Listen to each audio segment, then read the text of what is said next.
오늘은 우리가 예수님의 말씀 산상수훈 5번째 말씀 이렇게 함께 나누도록 하겠습니다.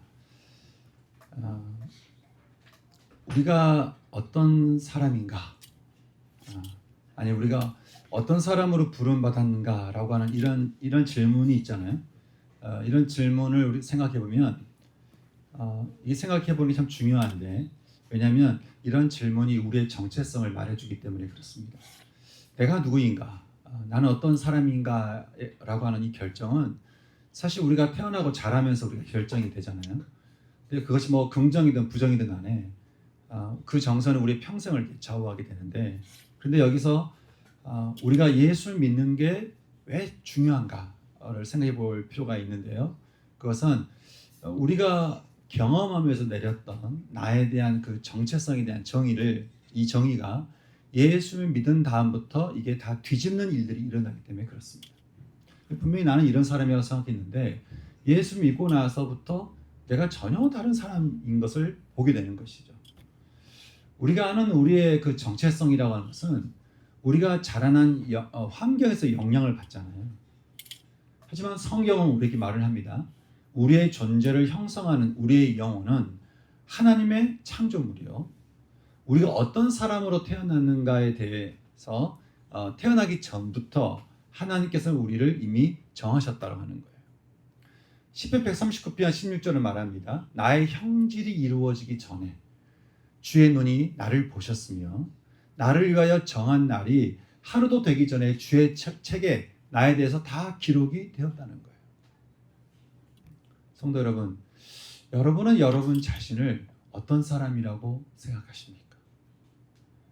저는 한 번씩 지금의 제가 저라는 사실을 만약에 20살 때나 30살 때 알았다라고 하면 어땠을까, 이런 생각을 한 번씩 해보게 됩니다. 왜냐하면 제가 예수를 만나면서 알게 된 제 자신이 이전의 저와 너무나도 완전하게 다르기 때문에 그렇습니다. 저는 오늘 나누게 될 이 말씀을 통해서 제가 바라는 것이 있다고 한다면, 베드로가 말한 대로 하나님 아버지의 그 많으신 긍휼하심 대로 예수님을 죽음에서 부활하게 해서 우리를 born again, 처음 모습대로 거듭나게 하시는 그 소망에 찬 정체성과 이 부르심이 저는 저와 여러분 모두에게 힘기어질 수 있기를 진심으로 소망합니다. 오늘 말씀에서 주님은 우리의 존재와 우리를 부르시는 정체성을 두고 이렇게 말씀하고 계시죠. 바로 너희는 소금과 같고 빛과 같은 존재라는 거예요. 제가 지난주 주님이 우리를 소금 같은 존재로 부르셨다라고 말씀드렸던 거 기억나십니까? 네, 소금은 너무도 가치가 있고 맛을 내주며 부패를 막아서는 그런 역할을 하는데, 주님은 믿는 자들을 바라보시면서 말씀하시기를 너희는 이 오염된 세상에서 너희는 참 귀한 사람이라는 거예요. 주님이 그렇게 말씀하신 거예요. 이 다 오염된 세상에서 너희는 참 귀한 사람이다. 또 거룩이라든지 참된 사랑이라든지 믿음이라든지 소망과 같은 하나님 나라의 맛을 잃어버린 세상 아닙니까 지금은? 그런데 이 세상을 진짜 만나게 하는 것이 무엇인지를 알게 해준 사람이 바로 너희라고 하는 것이죠. 그래서 부패를 막아서는 존재가 바로 너희다라고 주님은 말씀하셨습니다. 제자들 생각에도 별로 이렇게 자신들이 특별할 것 없는데 특별하게 빼어난 것 같지 않은 우리인데도 우리가 어떻게 이런 존재가 될 수 있었을까? 그것은 하나님이 약속하신 대로 소금 언약을 들고 우리에게 오신 십자가의 예수님, 그 예수님 때문에, 그 소금 언약 때문에 우리는 존귀함을 회복하게 되었고요. 그 소금 언약 때문에 세상에 맛을 내는 존재가 되었고, 그 소금 언약 때문에 부패한 세상을 막아서는 그런 존재가 되었으니, 여러분 우리에게 언약하시는 말씀 하나하나를 우리가 받아들일 때마다 우리의 삶이 계속 변화된다는 거 아니에요?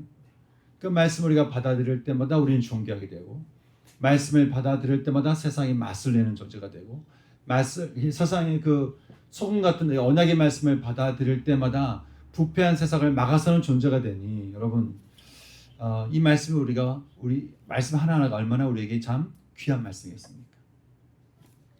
우리 앞뒤적으로 한번 이렇게 고백해 보죠. 당신은 이 세상의 소금 같은 사람입니다. 당신은 이 세상의 소금과 같은 존재입니다.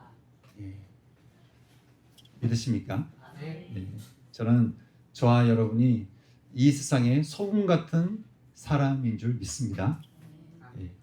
근데 오늘 또 보게 될 주의 말씀이 있죠. 예, 주님이 또 뭐라고 말씀하셨습니까? 너희는 이 세상의 빛과 같은 존재라는 거예요. 빛과 같은 존재다. 너희는 이 세상의 빛이다. 주님은 제자들과 믿음을 따르는 자들을 바라보시면서 그렇게 말씀하셨습니다. 이 말씀을 하셨으니까 우리 또 한번 서로 고백해 보겠습니다. 이번에는 이렇게 얘기를 해볼게요. 이 세상에 저는 빛과 같은 사람입니다. 자, 함께 우리 옆에 사람한테 한번 얘기 나눠보시죠. 이 세상에 저는 빛과 같은 사람입니다. 이 세상에 저는 빛과 같은 사람입니다. 예. 여러분 이 말씀도 믿으십니까? 아멘. 너희는 이 세상의 빛과 같은 사람이다라고 하는 말은요, 세 가지 사실을 우리에게 알려줍니다. 하나는 우리가 살고 있는 이 세상이 빛이 절대로 필요한 어두운 세상이라는 거예요. 그리고 또 하나는 아무리 세상이 어두워도 빛이라는 소망이 있다는 것이죠. 그리고 그 빛의 전달자로 하나님은 저와 여러분을 부르셨다고 하는 겁니다. 그럼 먼저 우리가 사는 이 세상이 왜 어두운 세상인가? 이것을 좀 보려면요, 우리는 이사야서 말씀을 좀 볼 필요가 있는데, 이사야서 59장에서 우리가 사는 세상의 어두움을 그렇게 성경 우리에게 이렇게 이야기를 해주고 있습니다. 함께 우리 이사야서 59장 2절 말씀 함께 찾아보겠습니다. 자, 시작. 오직 너희 죄악이 너희와 너희 하나님 사이를 갈라놓았고 너희 죄가 그의 얼굴을 가리어서 너희에게서 듣지 않으시게 함이니라. 아멘. 이 말씀대로 여러분, 우리에게 들어온 이 죄 때문에 하나님과 우리 사이가 갈라지게 되었다는 거 아닙니까? 그래서 어떻게 되었습니까? 또 말씀을 보겠습니다. 우리 9절과 10절 말씀 보겠습니다. 말씀을 좀 계속 찾아볼 겁니다. 9절과 10절 말씀 같이 읽겠습니다. 시작. 그러므로 정의가 우리에게서 멀고 공의가 우리에게서 미치지 못한즉 우리가 빛을 바라나 어둠뿐이요 밝은 것을 바라나 캄캄한 가운데 행함으로 우리가 맹인같이 담을 더듬으며 눈 없는 자같이 두루 더듬으며 낮에도 황혼 때같이 넘어지니 우리는 자가 죽은 자 같으니라. 아멘.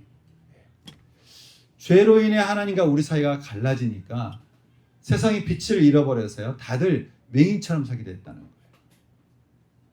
저는 이 말씀을 볼 때마다 떠오르는 이 장면이 있는데, 노벨문학상 수상자였던 사라마고가 쓴 장편 소설 중에 눈먼 자들의 도시라는 그 책이 있습니다. 이 책에 보게 되면 인간 눈에 들어온 이 괴절 때문에 온 세상 사람들이 다 실어 잃어버린 거예요.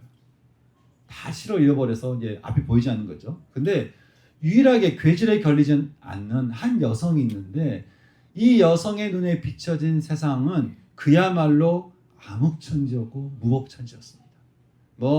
이전까지 생각했던 어떤 인간의 정신이나 어떤 공의나 정의는 다 사라져버린 거예요.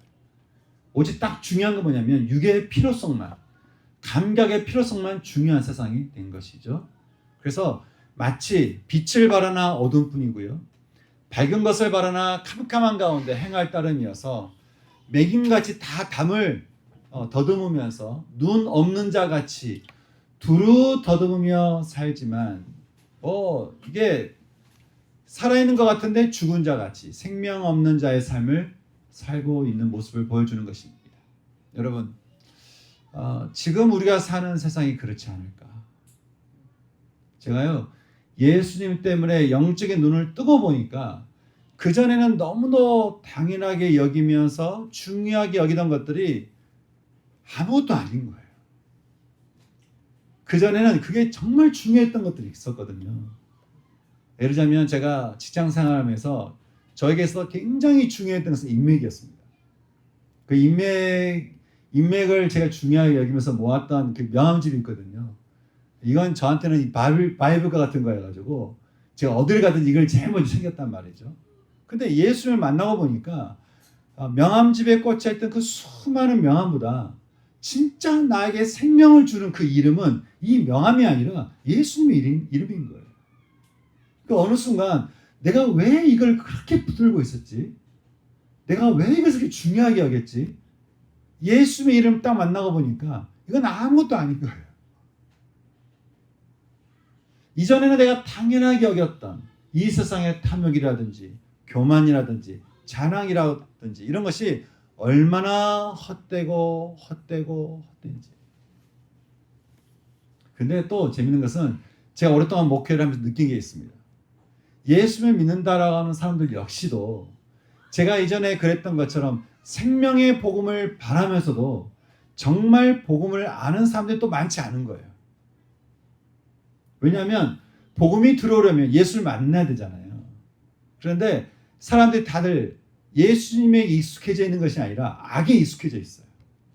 그래서 교회를 다니고 예배를 드리지만 사실 마음은 악에 익숙해져 있어가지고 빛보다는 어둠을 더 사랑하는 것이죠. 그래서 교회는 오고 예배는 드리고 찬양은 하지만 예수님을 잃어버리고 있는 그리스도인들이 너무 많은 거예요. 예수를 잃어버리니까 여러분 그 사람 가운데 하나님의 나라 또 그 하나님 나라의 그 영적인 일들을 그 사람들이 어떻게 알겠습니까? 예수를 잃어버리면 어떻게 영적인 일들을 깨달을 수 있겠어요? 다 모든 걸 볼 때 다 육적으로 판단하지 않겠습니까? 예수를 모르니까 지금 살고 있는 인생이 심지어는 어둡다는 사실도 모르는 것이죠. 하지만 암담한 세상 가운데 우리가 살아가지만 그래도 이 세상에 소망이 있는 것은 이 어두운 세상을 환하게 비춰줄 이 빛에 대한 소금 언약을 하나님께서 우리에게 주셨기 때문에 그런 것인데 이 빛에 대한 이 소금 언약은 어떤 말씀입니까? 우리 이사야서 다시 9장 1절과 2절 말씀을 함께 보도록 하겠습니다. 이사야서 9장 1절과 2절입니다. 우리 같이 읽을까요? 시작. 전에 고통받던 자들에게는 흑암이 없으리로다. 옛적에는 여호와께서 스불론 땅과 납달리 땅이 멸시를 당하게 하셨더니 후에는 해변길과 요단 저쪽 이방의 갈릴리를 영화롭게 하셨느니라. 흑암에 행하던 백성이 큰 빛을 보고 사막의 그늘진 땅에서 거주하던 자에게 빛이 비치도다. 아멘. 이 어두운 세상에서 흑암 가운데 살고 있는 사망의 그늘진 땅에서 거주하는 고통받는 자들에게 하나님께서 지금 어떤 소금 언약을 말씀하고 계시죠? 말씀하기를 너희 인생에 너희의 삶에 다시는 흑암이 없을 거라는 거예요. 그렇게 약속하신 것이죠. 왜냐하면 내가 너희에게 빛을 비추게 할 것이라고 하나님께서 약속하셨기 때문에 그렇다는 것입니다. 또 하나님은 이사야서 49장에서 이렇게 약속을 하고 계십니다. 우리 이사야서 49장 6절 말씀을 또 같이 한번 보겠습니다. 같이 읽겠습니다. 시작. 그가 이르시되 얘가 나의 종이 되어 야곱의 지파들을 일으키며 이스라엘 중에 보존된 자를 돌아오게 할 것은 매우 쉬운 일이라. 내가 또 너를 이방의 빛으로 삼아 나의 구원을 베풀어서 땅 끝까지 이르게 하리라. 아멘. 이 말씀 어떤 말씀입니까? 하나님께서 누군가를 택하시고는 그로 하여금 이방의 빛, 즉 하나님 나라 밖에 있는 자들을 위해서 그들에게 빛을 비추게 해서 그 빛으로 인해 흑암 가운데 살아가고 있는 사망의 그늘진 땅에 거주하고 있는 고통받는 자들에게 하나님께서 구원이 임하게 할 것이다. 그렇게 말씀하고 있다고 하는 것입니다. 하나님께서 약속하신 이 말씀이 과연 이루어졌죠? 어떻게 이루어졌습니까? 우리 이번에는 마태복음 4장 13절부터 16절 말씀을 보도록 하겠습니다. 마태복음 4장 13절부터 16절 말씀입니다. 같이 읽겠습니다. 시작. 나사렛을 떠나 수볼론과 납달리 지경 해변에 있는 가버나움에 가서 사시니 이는 선지자 이사야를 통하여 하신 말씀을 이루려 하심이라 일렀으되 스불론 땅과 납달리 땅과 요단강 저편 해변길과 이방의 갈릴리여 흑암에 앉은 백성이 큰 빛을 보았고 사망의 땅과 그늘에 앉은 자들에게 빛이 빛이었도다 하였느니라. 아멘. 하나님께서 말씀하신 이 소금의 언약대로요, 이방의 빛으로 오신, 전에는 어둠이었는데 이제는 우리 가운데 빛을 비추셔서 우리로 빛과 같은 존재가 되게 하신 분이 계시다라고 하는 것이죠. 그게 바로 예수님이라고 하는 것입니다. 그 예수님이 요한복음 12장에서 이렇게 말씀하셨어요. 나는 빛으로 세상에 왔다. 나는 빛으로 세상에 왔다. 여러분, 다 어둠인데요. 다 어둠 가운데 살아가고 있는데요. 그런데 주님께서 우리에게 오셔서 말씀하시를 나는 너희에게 빛으로 왔다. 그래서 무릇 나를 믿는 자는 어둠에 거하지 않게 된다라고 말씀하고 계신다고 하는 것이죠. 그러면서 또 요한복음 8장에서도 말씀하시기를 나는 세상의 빛이니 나를 따르는 자는 어둠에 다니지 아니하고 그는 생명의 빛을 얻을 것이라고 주님은 말씀하셨습니다. 그럼 여러분, 우리 생각도 우리가 참 어둠 같고 우리가 어둠에 익숙해져 있고 어둠에서 못 벗어날 것 같고 참 우리가 어둠에 갇혀 있는 것 같고 어떻게 어둠 속에서 어떻게 해볼 수 없는 인생인 것 같아도 여러분, 우리 가운데 예수님이 오시면, 우리에게 빛을 비춰주시는 예수님이 오시면 우리 인생은 어떻게 된다는 거예요? 더 이상 어둠에 갇히거나 우리가 어둠에 다니지 않고 우리는 어떤 삶이 된다는 거예요? 생명의 빛을 얻는 삶이 된다라고 하는 것이죠. 그럼 여러분, 예수를 믿는다라고 하는 것이 얼마나 중요한 일이겠습니까? 예수를 믿고 또 예수님과 동행한다라고 하는 것이 얼마나 중요한 것이겠어요. 왜냐하면 여러분, 우리가 예수를 믿지 않잖아요. 그러면요, 예수를 잃어버리잖아요. 그러면 이 말씀대로 하자면 우리가 뭘 잃어버리는 거예요? 빛을 잃어버리는 거예요. 다시 말해서 예수를 잃어버리면 빛을 잃어버리는 거잖아요. 그럼 우리 인생이 어떤 인생이 된다는 거예요? 깜깜한 인생이 된다는 거예요. 여러분, 우리가 모든 것을 다 가져도 빛을 잃어버리면 무슨 소용이겠습니까? 세상 사람들 보면은 다 가진 것 같고 화려한 것 같고 그래서 모든 것을 다 아주 큰 능력을 가진 것 같아 보여도 여러분, 빛이 없으면 그 인생도 어떤 인생이라는 거예요? 깜깜한 인생이라는 거예요. 눈먼 자들의 도시라는 책에서 말하듯이 빛이 없으면 다 맹인처럼 살아간다는 거 아니겠습니까? 그러니 여러분, 우리가 예수를 잃어버리면요, 인생길이 깜깜해진다는 거예요. 내가 어디서 와서 어디로 가는지 몰라요. 그냥 향방 없이 인생길을 가는 거예요. 그냥 내가 감각대로, 내가 느껴지는 대로 살아갈 뿐이라고 하는 것이죠. 성도 여러분, 혹시 여러분 중에 마치 길을 잃어버린 것 같은 생각이 드는 분이 혹시 계십니까? 오늘 여러분의 인생길에 빛을 비추시는 예수님을 여러분 모두가 다 만나실 수 있기를 예수님의 이름으로 축복합니다. 혹시 예수님을 잃어버린 것 같지는 않은 것 같은데 마치 내가 빛이 없는 인생길을 사는 것 같은, 뭔가 향방이 없는 것 같은, 그렇게 내가 뭔가 이렇게 떠도는 것 같은, 방황하는 것 같은 그런 인생길을 사는 것 같은 분이 계십니까? 그러면 여러분도 빛 대신 예수님을 영접하셔서 빛 가운데 우리를 불러서 우리를 매일매일 거듭나게 하시며 가야 될 길로 우리를 인도하시는 그 예수님을 여러분 다 만나실 수 있기를 바랍니다. 어둠의 빛이 임하면 우리의 어둠은 들춰져서요, 부끄러울 수밖에 없습니다. 그래서요, 우리가 빛이 임하면 우리 어둠이 다 들춰지기 때문에 두려울 수도 있어요. 또 좀 수치스러울 수도 있어요. 하지만 여러분, 이사야의 말처럼 빛이 새벽 햇살처럼 비치며 그 인생의 치유가 급속할 거란 거 아니겠습니까? 그래서 여러분, 다른 무엇보다도 내가 어둠을 붙들고 살아가는 것이 아니라 빛 가운데 나를 드러내면, 빛 가운데 그냥 나를 드러내는 것이 아니라 그냥 환하게 드러내버리면, 그러면 새벽 햇살처럼 그 인생의 치유는 급속할 거라고 하는 것이죠. 그러니 이렇게 어둠에서 자신의 인생을 건져내신 하나님께 다윗이 이렇게 얘기합니다.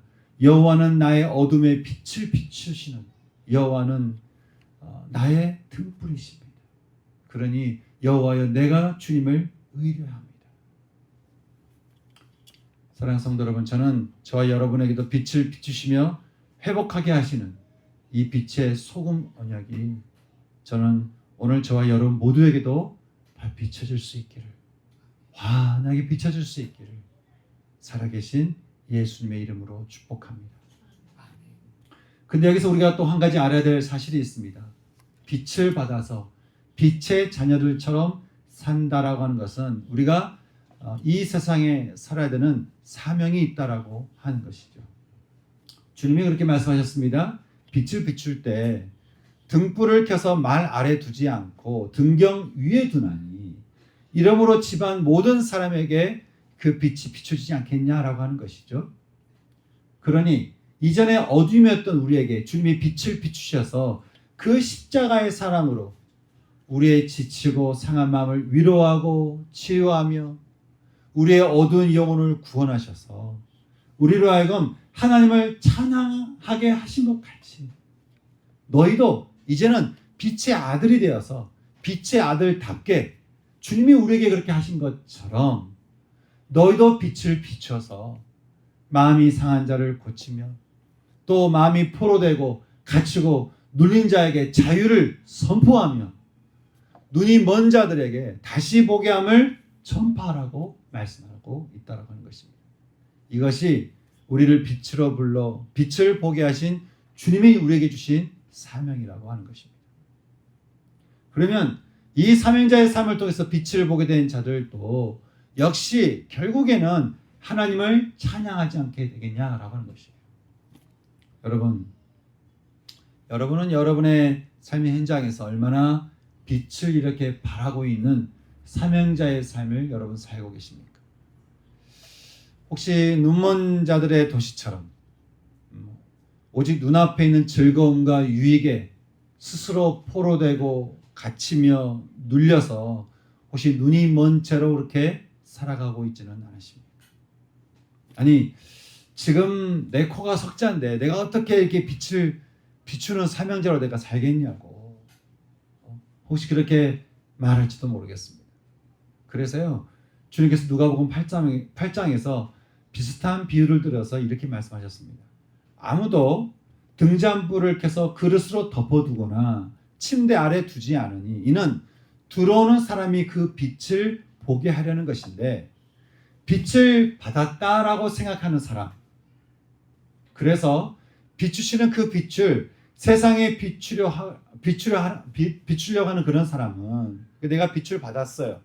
그래서 이 빛을 받은 대로 이제는 내가 세상의 빛을 비추려고 하는 사람은 하나님께서 그 사람의 빛을 더 주시겠다는 거예요.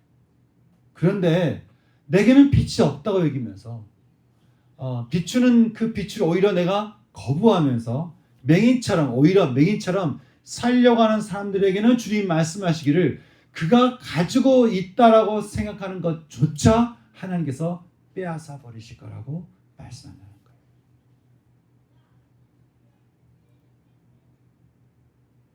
내가 빛을 받아서 감사하면서 이 빛이 주님이 나에게 빛을 비추신 것처럼 나도 이제는 어디에 빛을 비출 것인가 고민하고 기도하며 그렇게 세상을 위해서 내가 섬기려고 하는 사람들은 하나님께서 더 빛을 비추시겠지만 빛을 비춤에도 불구하고 감사하지 않고 과연 나한테 빛이 있는가? 과연 나한테 빛이 내게 왔는가? 과연 내가 다른 사람을 빛을 비출 수가 있는가? 그렇게 불신하며 부정하며 오히려 맹인처럼 살아가는 사람들에게는 그 있던 것도 하나님께서 빼앗아 버리실 거예요. 여러분 그 말은 빛을 받은 자들이 빛을 세상에 비추는 사명자의 그 삶이라고 하는 것은 우리 인생의 옵션이 아니라는 거예요. 우리가 해도 되고 안 해도 되는 것이 아니라 어떤 정치인이 했던 말처럼 이것은 우리의 믿는 자들의 운명이다라고 하는 것이죠. 빛을 비추며 세상을 자유케 하는 삶, 이것은 모든 믿는 자들의 운명이라는 거예요. 이런 선한 운명을 가지고 살았던 사람이 있죠. 바로 바울입니다. 사도행전 13장에서 복음을 거절하던 유대인들을 향해서 바울과 바나바가 그렇게 말합니다. 하나님의 말씀을 마땅히 먼저 너에게 전할 것이로되 너희가 복음을 그렇게 저버리니 우리는 이방인에게로 가노라. 왜냐하면 주께서 우리에게 명하신 것이 있대. 바울 자신에게만 아니라 바나바에게도 믿는 모든 자들에게 하나님께서 명하시는 게 있대요. 그것은 내가 너희를 하나님 나라 밖에 살아가고 있는 이방의 빛으로 삼아서 너희로 땅 끝까지 구원을 이루게 할 것이다. 그렇게 주님께서 명하셨다라고 하는 것이죠. 이 명을 따라서 우리는 이방을 향해서 복음을 전하러 간다라고 하는 것이.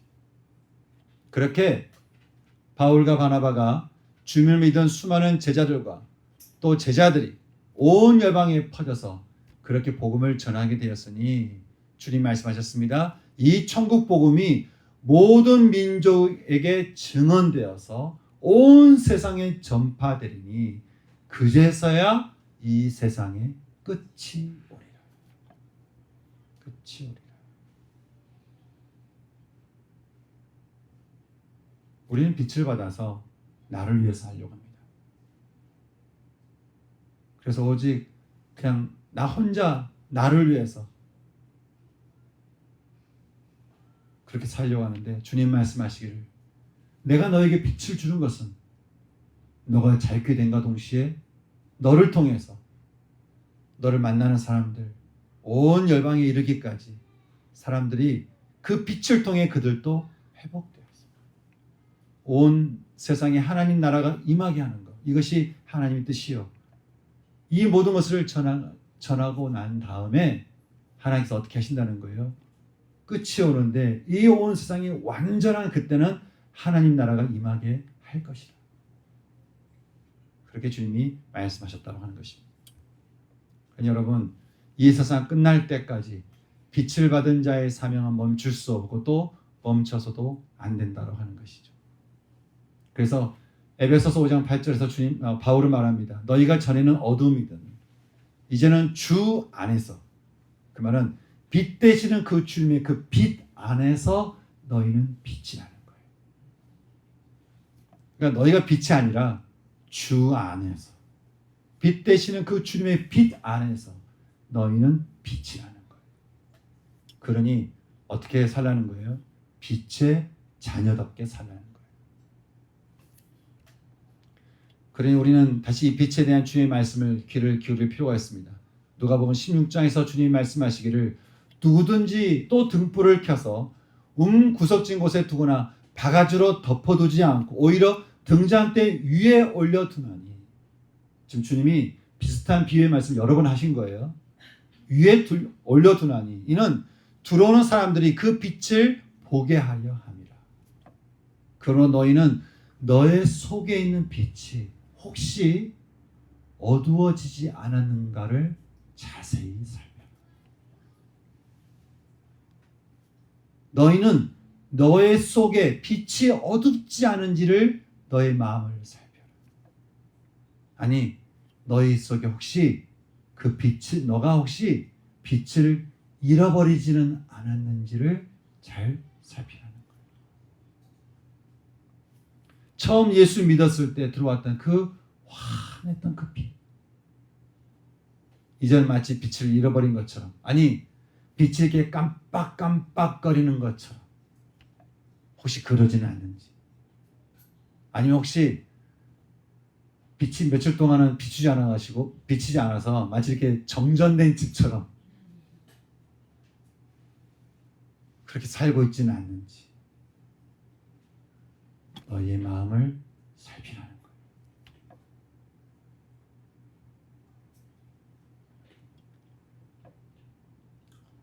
어떤 사람은 내가 빛 가운데 내가 이게 좀 잘 살고 있는지, 내가 지금 빛 가운데 살고 있는지 내가 잘 모르겠다라고 하시는 분이 있을지 모르겠습니다.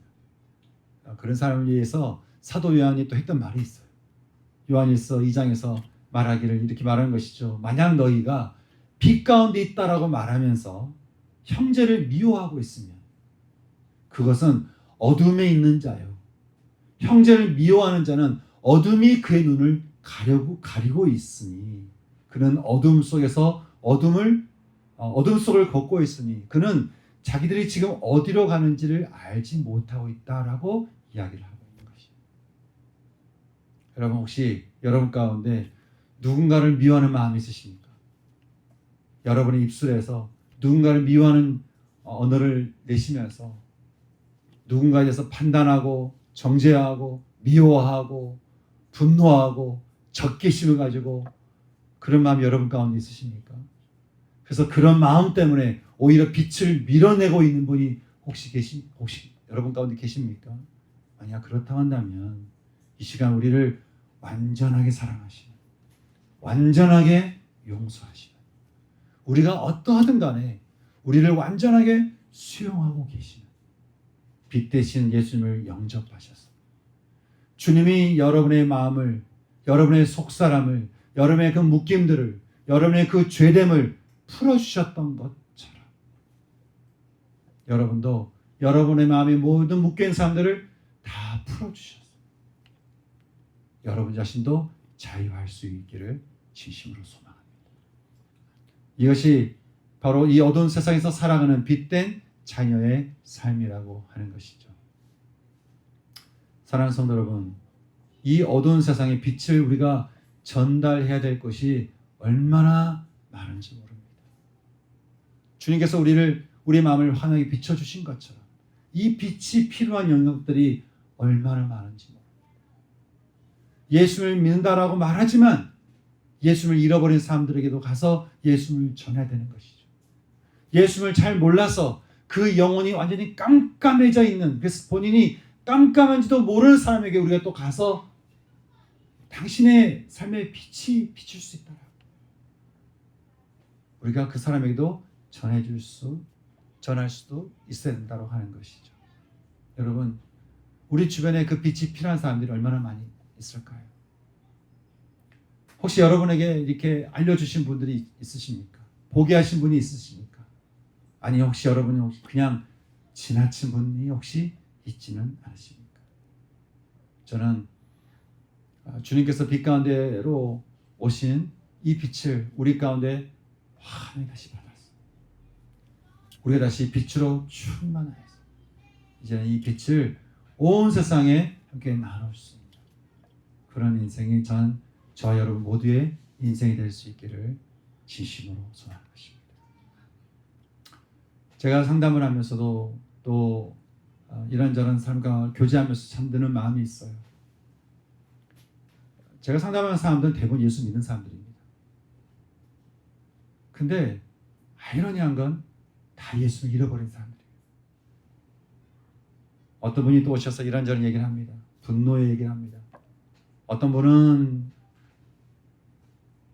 상처를 다 가지고 오셔서 이야기를 해요.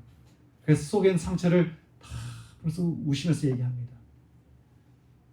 제가 그를 들어드리고 함께 또 뭐 이런저런 상담 기법을 가지고 공감도 해주고 또 치유 가운데 인도하지만 제가 결국 하는 일이 있어요. 그분에게 예수님을 소개하는 거예요. 왜냐하면 그 인생이 치유되는 것은 예수님밖에 없기 때문에 그렇습니다. 그 인생에 예수님이라는 그 빛이 들어가야 그 사람이 치유가 되는 것이죠. 회복이 되는 것이죠. 새롭게 되는 것이죠. 저는 그 사실을 믿습니다. 왜냐하면 빛은 예수님이 때문에 그런 것이죠. 여러분 주변에 하나님께서 붙여주신 사람들에게 여러분 얼마나 그 빛된 소식을 전하고 계십니까? 너희는 주 안에서 빛이라. 그러니 너희는 빛의 자녀답게 삶을 살라고 하는 이 바울의 이 고백이, 이 권면이 저는 우리 모두에게 들려줄 수 있는 이 시간 되면 좋겠습니다.